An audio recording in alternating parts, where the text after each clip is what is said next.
Anda masih bersama kami di iNews Pagi. Pemirsa, Majelis Hakim Pengadilan Negeri Janto, Kabupaten Aceh Besar menjatuhkan vonis 6-8 tahun penjara bagi 3 warga Myanmar yang didakwa membawa ratusan pengungsi Rohingya ke Aceh.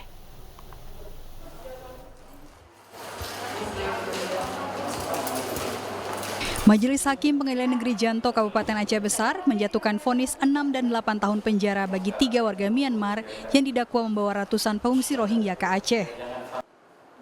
Vonis terhadap Muhammad Amin, nakoda kapal, lebih tinggi dari tuntutan jaksa penuntut umum yakni 7 tahun penjara. Sementara 2 rekan Muhammad Amin, Anisul Haq, asisten nakoda kapal, dan Habibul Bashar, penanggung jawab mesin kapal, masing-masing 6 tahun penjara.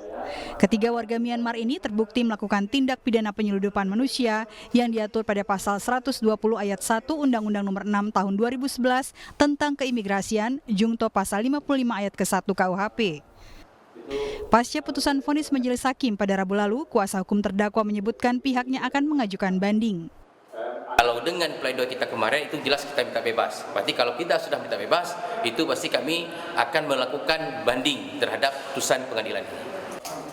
Selain menjatuhkan pidana penjara 8 dan 6 tahun, hakim juga meminta terdakwa membayar denda sebanyak 500 juta rupiah atau subsidi kurungan selama 3 bulan. Dari Banda Aceh, Syukri Sarifuddin, iNews melaporkan. Pemerintah Inggris menjanjikan peningkatan kerjasama bidang energi dan pendidikan, terutama kuliner Indonesia yang dinilai sangat lezat. Hal ini disampaikan Duta Besar Inggris Dominic Jeremy saat perayaan ulang tahun Raja Charles III di Jakarta.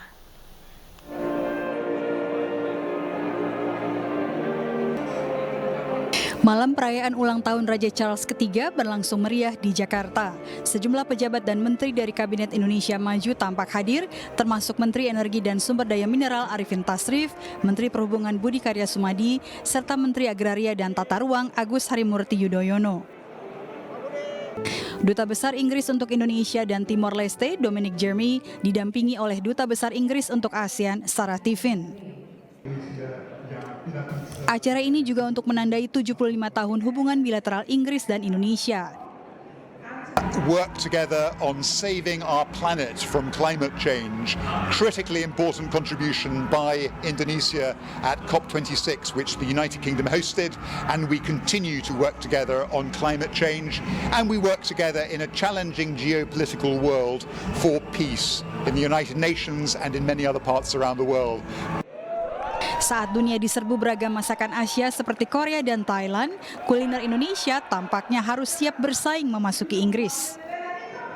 But if there is one thing I would change, if there is one thing that I want to change in the next 75 years, but the next 75 months, forgive me my friend, that would be I would like Indonesia to be better known in the UK. I would like more Indonesian people to come to the UK and to do business there, to open some fantastic Indonesian restaurants. Indonesian food, kuliner Indonesia, enak sekali, enak banget.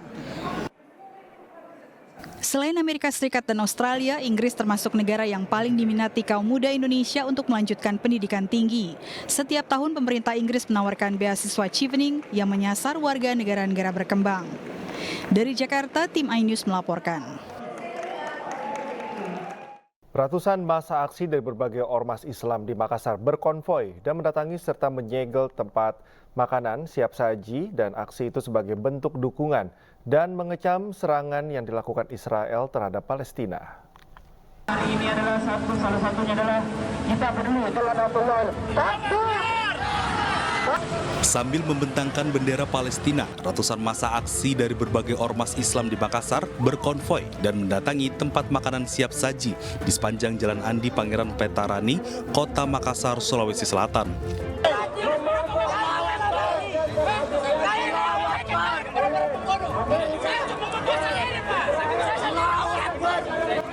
Adu mulut serta ketegangan sempat terjadi saat pengelola restoran sempat menghalangi massa aksi yang hendak menutup full pintu masuk.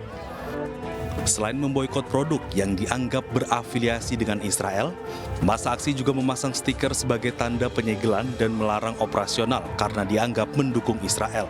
Kita meneruskan meneruskan maklumat dari MUI yang isinya salah satunya itu memboikot produk-produk yang mendukung Israel, produk-produk Israel. Aksi ini sebagai bentuk dukungan masyarakat Kota Makassar dan mengecam aksi penyerangan yang tidak henti-hentinya dilakukan Israel terhadap Palestina. Dari Makassar, Sulawesi Selatan, Yoel Yusfin, iNews melaporkan. Beralih ke informasi lain, pemirsa, jelang Idul Adha, petugas Sudin Ketahanan Pangan, Kelautan, dan Pertanian menggelar sidak kesehatan di sejumlah lapak pedagang hewan kurban di kawasan Kemayoran, Jakarta. Hal ini dilakukan guna memastikan hewan kurban yang diperjualbelikan dalam kondisi sehat dan terbebas dari penyakit.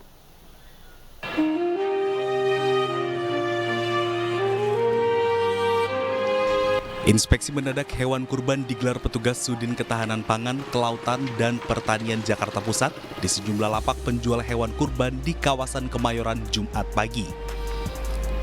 Pemeriksaan dilakukan dengan memeriksa surat keterangan sehat dari daerah asal hewan dikirim. Kemudian, petugas melakukan pemeriksaan kesehatan fisik hewan kurban yang dijual pedagang. Selain kondisi kesehatan mata, kuku, mulut, dan suhu tubuh, petugas juga mengambil sampel darah untuk diperiksa di laboratorium. Tak lupa, suntikan vitamin juga diberikan kepada hewan untuk menjaga kondisi kesehatan tubuh. Melakukan pengambilan sampel untuk uji darah dan tanah. Iya, yang dilakukan terhadap 5 kandang. Detailnya nanti mungkin Bu Hera apa saja untuk mengetahui kesehatan hewan ternaknya sampai nanti menjelang hari raya, dan kami memastikan bahwa hewan yang dijual di sini dari daerah asal sudah memperoleh surat keterangan yang menyatakan bahwa hewan itu sehat, antara lain sudah divaksin dan sebagainya. Sejumlah pedagang berharap Idul Adha kali ini membawa keberkahan dengan larisnya seluruh hewan kurban yang dijualnya.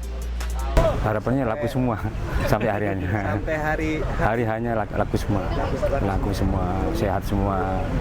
Jadi kami tidak semata-mata hanya komersil, Pak, tapi ini syiar tentang agama juga. Ini kan syiar Islam.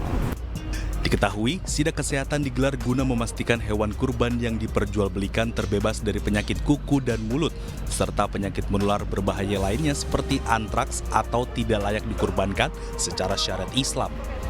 Dari Jakarta, Rani Sanjaya, iNews melaporkan. Pemirsa, ada beragam cara penjual hewan kurban memikat pembeli di kawasan Tanjung Priok, Jakarta Utara. Ada pedagang hewan kurban yang memberi bonus beras 10 kg untuk pembelian sapi.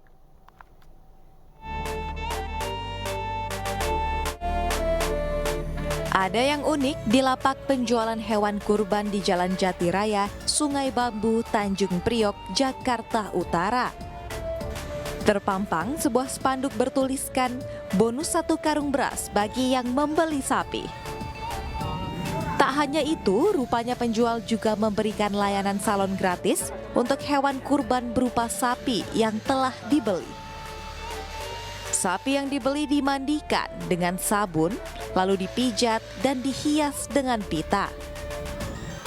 Setelah selesai, pembelinya diberi kesempatan untuk mengabadikan momen spesial dengan hewan kurbannya di spot foto yang telah disediakan.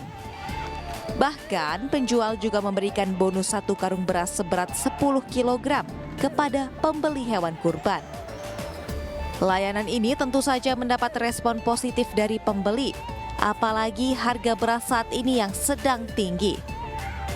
Saya udah tahun ke-4 kalau bisa di sini beli, bersihin. Yang pasti tahun ini saya dapat beras 1 karung nih, mantap kan, lumayan, harga beras lagi susah. Yang keduanya yaitu karena kalau dilihat harganya ekonomis, dapat sapinya lumayan bagus.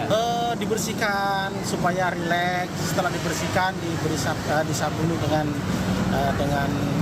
bersih, kemudian dimisit ya, dipijit supaya menjadi rileks sapi itu sehingga tidak terjadi stres. Hari Raya Idul Adha 10 Zulhijjah 1445 Hijriah jatuh pada tanggal 17 Juni 2024, di mana umat muslim merayakannya dengan menyembelih hewan kurban yang dagingnya akan dibagikan kepada masyarakat yang membutuhkan. Dari Jakarta, Sofyan Firdaus, iNews melaporkan.